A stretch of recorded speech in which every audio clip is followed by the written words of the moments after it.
राष्ट्रीय जनता दल के विधायक की मुश्किलें बढ़ गई हैं। पटना पुलिस और एसटीएफ ने संयुक्त रूप से राजद विधायक के घर पर छापेमारी की है। इस छापेमारी के बाद राजनीतिक सियासत गर्म हो गई है। वहीं रीतलाल यादव के दानापुर एमएलए के फेसबुक पर पोस्ट किया कि बिहार पुलिस मुझे फंसाने की साजिश रची है।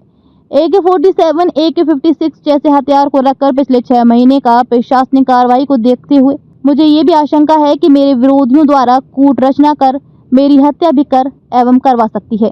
किसी हथियार के मिले बिना AK-47, AK-56 जैसे प्रतिबंधित हथियार के मिलने का अफवाह उड़ाना, जांच में बरामद हुए रुपए और सामानों मीडिया में दिखाए बिना खबर चलवाना, ये सब इसी ओर इशारा करती है। बिहार में इसी साल विधानसभा चुनाव होने हैं, लेकिन इससे पहले राजनीति के अलग अलग रंग देखने के लिए मिल रहे हैं। राजद विधायक और बाहुबली नेता रीतलाल यादव के घर पर शुक्रवार को पटना पुलिस और एसटीएफ की संयुक्त कार्रवाई छापेमारी में 1000 पुलिस बल ATS टीम को भी उतार दिया गया था। ये छापेमारी उनके दानापुर स्थित आवास पर हुई है, जिसके बाद सियासी गलियारों में हड़कंप मच गया है। विधानसभा चुनाव से पहले हुई इस छापेमारी से राजद में बहुत बड़ी नाराजगी है। पुलिस का कहना है कि ये छापेमारी उनके खिलाफ रंगदारी से जुड़े एक मामले की शिकायत मिलने के बाद की गई है। पुलिस का ये भी कहना है कि रीतलाल यादव के खिलाफ 33 आपराधिक मामले दर्ज हैं, जिनमें हत्या, रंगदारी और अपहरण जैसे संगीन आरोप शामिल हैं। बताया जाता है कि रीतलाल यादव का नाम विवादों और आपराधिक मामलों से जुड़ा रहा है। वर्ष 2003 में भाजपा नेता सत्यनारायण सिन्हा की हत्या के मामले में भी उनका नाम चर्चा में आया था। बाद में सत्यनारायण सिन्हा की पत्नी आशा सिन्हा ने भाजपा से चुनाव लड़ा और विधायक बनी। फिर 2016 में जेल में रहते हुए भी रीतलाल यादव भी MLC का चुनाव लड़े थे, जिसमें उनकी जीत हुई थी। फिर 2020 में राजद ने उनको टिकट पर दानापुर से विधानसभा चुनाव लड़ाया, जिसमें उन्होंने आशा सिन्हा को हराकर विधायक बने। लालू परिवार के करीबी कद्दावर नेता दानापुर के राजद विधायक रीतलाल यादव के 11 ठिकानों पर एसटीएफ और पटना पुलिस ने शुक्रवार को छापेमारी की। पुलिस की कार्रवाई के बाद शनिवार को रीतलाल यादव की पत्नी रिंकू देवी ने कहा है कि पुलिस हमारे पति की हत्या करने की नीयत से आई थी। वहीं दानापुर के MLA विधायक रीतलाल यादव की पत्नी रिंकी देवी ने प्रेस कॉन्फ्रेंस में कहा है कि आतंकवादी या नक्सली के खिलाफ जैसे पुलिस कार्रवाई करती है, वैसे ही हमारे घर पर कार्रवाई की गई। पुलिस ने घर का कोना कोना खंगाला, लेकिन कोई अवैध सामान नहीं मिला है।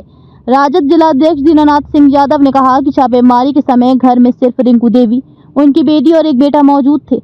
इसके बावजूद कार्रवाई की गई। उन्होंने आरोप लगाया कि छापेमारी के दौरान पूर्व उप मुख्यमंत्री तेजस्वी यादव की तस्वीर भी फेंक दी गई। शुक्रवार को पुलिस की टीम एक साथ रीतलाल के कोतवा स्थित आवास कार्यालय, नौबतपुर, गोला रोड, अभियंता नगर स्थित महाजन मैंशन, बिहटा, पटना समेत अन्य ठिकानों पर छापेमारी शुरू की। कोतवा के 4 ठिकानों और गोला रोड स्थित महाजन मैंशन में करीब 7 घंटे तक छापेमारी की गई। इस दौरान आर्म्स डिटेक्टर से घर की तलाशी की गई। ASP ने बताया कि छापेमारी के दौरान रीतलाल यादव अपने घर से फरार थे। फिलहाल जांच की जा रही है। ASP ने बताया कि ये कार्रवाई अभी खत्म नहीं हुई है। फिलहाल उनके परिजनों से पूछताछ की जा रही है। जरूरत पड़ने पर रीतलाल यादव से भी पूछताछ की जाएगी।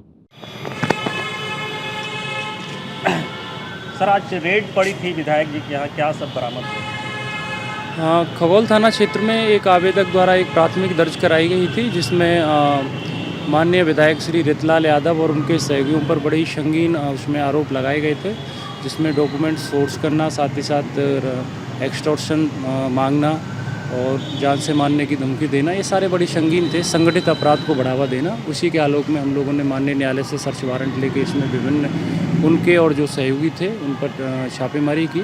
तो उसी क्रम में हम लोगों को लगभग 10.5 लाख रुपए हमने नकदी बरामद की। इसके अलावा 77.5 लाख के हम लोगों ने ब्लैंक चेक बरामद किए हैं, जो कहीं ना कहीं संदिग्ध और अवैध गतिविधियों की तरफ इशारा करते हैं। इसके अलावा 6 ब्लैंक चेक हैं और इसके अलावा 14 डीड और एग्रीमेंट भी हैं, जो कहीं ना कहीं लैंड ग्रेविंग की तरफ इशारा करते हैं। इसके अलावा 17 चेकबुक और 5 स्टाम्प हैं और 6 पेन ड्राइव हैं, वॉकी टॉकी है। इसके अलावा बहुत सारे ऐसे भी डॉक्यूमेंट्स हमको मिले हैं, जिनका जो जहां हम छापेमारी की है जिस मकान में, उस ऑनर से कोई लेना देना नहीं है। और उन सब बिंदु पर हम लोगों की जांच चल रही है। ज़रूरत पड़ेगी तो हम इसमें आर्थिक अपराध इकाई की भी मदद लेंगे और आगे इसमें जांच चल रही है और पुलिस इसमें सख्त कार्रवाई कर रही है। कितने ठिकाने पे छापेमारी की सर? ये लगभग 11 ठिकाने थे, उन पर छापेमारी की गई थी और उसका ये जो रिजल्ट था, जो रिकवरी थी, वो मैंने आप लोगों से शेयर सर, किया। पूरे दिन छापामारी चली, बड़ी संख्या फोर्स लगाए गए थे। हथियार की बात आ रही है सर, क्या स्पष्ट? हथियार इसमें अभी बरामद नहीं हुआ है और जो हमारा किसी ने पुलिस की तरफ से बोला भी नहीं गया था हथियार का। और दूसरी बात ये है कि रही उसकी आपकी बात की पुलिस के डिप्लॉयमेंट की, तो डिप्लॉयमेंट हम लोग उसमें हमारी ये ट्रेनिंग का हिस्सा होता है किस तरह से करते हैं। 200 के अराउंड हमारा डिप्लॉयमेंट था, जो हमारा रूटीन प्रोसीजर है। हम लोग उसमें विधि व्यवस्था ये सारी चीज़ों को ध्यान में रखते हैं, कहीं कोई लॉ एंड ऑर्डर ना हो जाए, तो उसके दृष्टिकोण से हम लोग लगाते हैं। कुछ होर्डिंग भी हुआ था सर वहाँ पर, क्या हुआ? वहाँ पे कुछ हंगामा टाइप का भी हुआ? कोई हंगामा नहीं हुआ, पूर्णतः शांतिपूर्ण वातावरण में छापेमारी हुई। जिन संदिग्ध व्यक्तियों के ठिकानों पर छापेमारी की गई थी वो सब लोग वहाँ उपस्थित नहीं थे। परिवारजनों से भी पूछा गया तो बताया गया कि वो लोग यहाँ पर है नहीं है। सुबह से शाम तक चलती गई और रेड चलती गई, तो कोई लोग वहाँ आया भी नहीं वहाँ पर। विधायक जी मौजूद थे क्या वहाँ? कोई नहीं था, मैंने जैसा बताया आपको। संपर्क किया गया था? उनके परिवार के जनों से हमने बुलवाया था कि उनको बुलाया जाए, लेकिन कोई नहीं आया वहाँ। कितने थाने के पुलिस सब है और कितने हमारे अनुमंडल की पुलिस थी, उसमें हमें बाकी की जो है हमारा रिजर्व फोर्स है विसैप, उसका सहयोग था, STF का भी सहयोग था। बेसिकली ये मामला रंगदारी से संबंधित है। मैंने बताया कई मामलाएं रंगदारी के साथ साथ इससे जान से मारना, धमकाना, साथ ही साथ ऑर्गेनाइज्ड क्राइम को बढ़ावा देना, जो भारतीय न्याय संहिता के जो सेक्शंस हैं जिसमें 111, 112 वाले, वो भी इसमें जुड़े हुए हैं। टोटल 11 लोगों का नाम है। हाँ, इसमें बाकी की डिटेल्स आप लोगों को सब मिल गई हैं, वो तो मिल गई हैं। ठीक है, थैंक यू सर। आपके घर पे इतनी सारी पुलिस आई, क्या कहेंगे हम? सारे दुनिया देख रहे हैं, आप देखें, सारे लोग देखें कि किस तरह से मेरे घर में फोर्स आए। इतना फोर्स का रितलाल यादव के यहाँ, विधायक जी के यहाँ क्या जरूरत था?